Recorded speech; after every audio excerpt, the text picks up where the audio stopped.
Olá, Deus abençoe a sua vida, Deus abençoe esse dia. Vamos ler mais 3 capítulos, o nosso desafio de ler a Bíblia toda em um ano. Hoje vamos ler o capítulo 4, 5 e 6 de 2 Coríntios. Capítulo 4, Paulo fala sobre tesouros em vaso de barro. O verso 1 até o verso 6, Paulo fala do ministério baseado na misericórdia. Eu acho isso muito interessante, porque ele vai afirmar que seu ministério é sustentado pela misericórdia de Deus, levando a rejeitar práticas desonestas. Paulo, então, ele proclama Jesus como Senhor e se apresenta como servo por amor aos outros. Essa leitura de Paulo é muito linda, porque ao ler aqui o capítulo 4, esse início, você percebe que Paulo tem muita clareza, ele dominava muito bem isso, a ideia de misericórdia de Deus ali no Velho Testamento. Versos 7 ao 12, ele fala de tesouros em vasos de barro. O evangelho, ele é um tesouro incomparável. Ele é carregado em vasos de barro. Ou seja, ele é carregado por mim e por você, seres humanos frágeis, seres humanos que erram, que não são perfeitos. Por isso, essa ideia de vaso de barro. E aí, Paulo mostra que é porque está nesse vaso de barro que ele demonstra que o poder vem de Deus. Ou seja, não sou eu, não é você, não é Paulo, porque somos vasos de barro. Mas o que tem de precioso na nossa vida é a mensagem do Evangelho. A mensagem do Evangelho. E aí Paulo descreve as tribulações que ele enfrenta, mas ressalta que elas não o derrotaram. Como eu disse, essa carta é uma carta muito pessoal. Paulo fala muito do que ele passou, do que ele viveu ao longo do seu ministério. Verso 13 e 18, Paulo traz o foco na glória eterna. Então, Paulo, ele falou que somos vasos de barro, que é derramado em nós, é muito precioso. E aí ele cita a esperança na ressurreição como motivação para perseverar.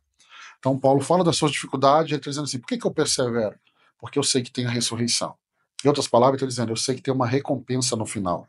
É isso que ele está dizendo. E aí ele vai enfatizar aqui as aflições momentâneas que produzem glória eterna. E aí ele chama os crentes a fixarem seus olhos no invisível. Esse capítulo, eu e você precisamos ler. Porque eu vejo muitas pessoas querendo desistir muito fácil. Então, Paulo está nos chamando a atenção para colocar os olhos na eternidade. Vale a pena, vale a pena, vale a pena, vale a pena. Verso 7: temos, porém, este tesouro em vaso de barro, para que a excelência do poder seja de Deus e não de nós. Irmão, não temos mérito algum. O mérito é de Deus. É de Deus, só dele, só dele, só dele, só dele, só dele. O capítulo 5, Paulo fala da motivação do ministério. O verso 1 ao verso 10, Paulo fala da esperança da habitação celestial. Ele compara o corpo terreno a uma tenda temporária. Então, o meu corpo e o seu corpo a uma tenda temporária, e fala da esperança de um corpo eterno no céu. A Bíblia vai trabalhar isso de outras formas. A nossa vida aqui, ela é passageira, passa muito rápido. Passa muito rápido. A nossa vida é comparada a uma erva no campo que nasce e logo desaparece. Há uma neblina que aparece de manhã e mesmo de manhã desaparece. A nossa vida é muito rápida. Por isso que a nossa vida só vale a pena ser vivida se vivemos para a glória de Deus. Paulo está trazendo essa compreensão que nós devemos viver pela fé, não pelo aquilo que vemos. Devemos andar pela fé, não pelo aquilo que seus olhos naturais estão vendo. E ele fala que todos nós, sem exceção, todos nós, compareceremos ao tribunal de Cristo. Alguns para serem condenados, porque não creram no Filho de Deus. Outros para receberem a recompensa de todo o seu trabalho. Então, todos nós, pequeno, grande, todos compareceremos diante do tribunal de Cristo.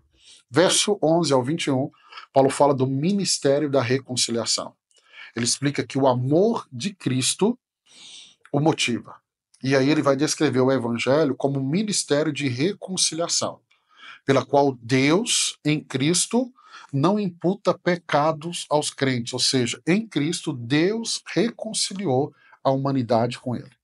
Nós que outrora éramos inimigos de Deus, fomos reconciliados por meio da obra de Cristo. E é isso que nos transforma em uma nova criatura. Por isso que o verso 17, assim, que se alguém está em Cristo, é nova criatura. As coisas antigas já passaram e eis que se fizeram novas. Então ele fala do ministério da reconciliação. Por quê? Porque Cristo reconciliou com ele a criação. E eu e você devemos levar essa mensagem, que é uma mensagem de esperança. Vamos ao capítulo 6. Capítulo 6 ele fala ele traz uma exortação à santidade. O verso 1 até o verso 10, ele fala do compromisso no ministério. Paulo vai trazer uma exortação a essa igreja, a esses irmãos, a não receberem a graça de Deus em vão. Muitos olham para a graça como se fosse algo assim tão fácil. Não, a graça não foi de graça. E aí ele fala, não recebe a graça de Deus em vão. Ou seja, se a graça me alcançou, responda à altura do que você recebeu. E aí Paulo descreve as características do verdadeiro ministério. Ele vai colocar aqui, incluir paciência, pureza, amor, perseverança em meio às dificuldades. Você percebe que Paulo já está falando das dificuldades aqui para essa igreja. É como se Paulo estivesse dizendo assim, olhe para a minha vida. Eu passei por todas essas dificuldades e eu continuo. Ele está dizendo, a graça de Deus na minha vida não foi em vão.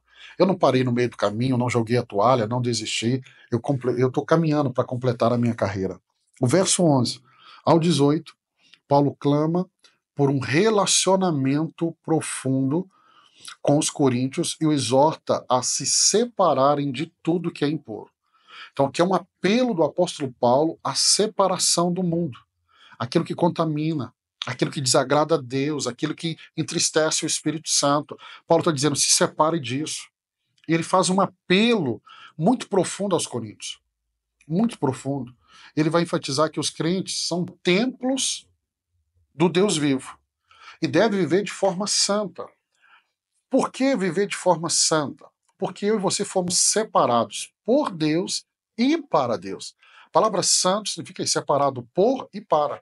Então Deus nos separou e nos separou para Ele, para viver a glória, agora para a glória dele. Olha o verso 16. Que ligação há entre o santuário de Deus e os ídolos? Porque nós somos santuário do Deus vivo. Como ele próprio disse, habitarei e andarei entre eles. Serei o seu Deus e eles serão o meu povo. Lá em Levítico, capítulo 26, 12, vemos Moisés escrevendo que Deus habita no meio do seu povo.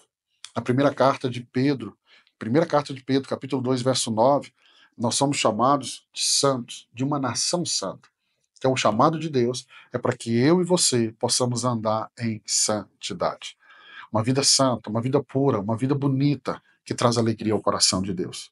Quero abençoar a sua vida. Terminamos mais 3 capítulos. Amanhã, se Deus permitir, eu te encontro aqui para mais uma leitura. Deus te abençoe.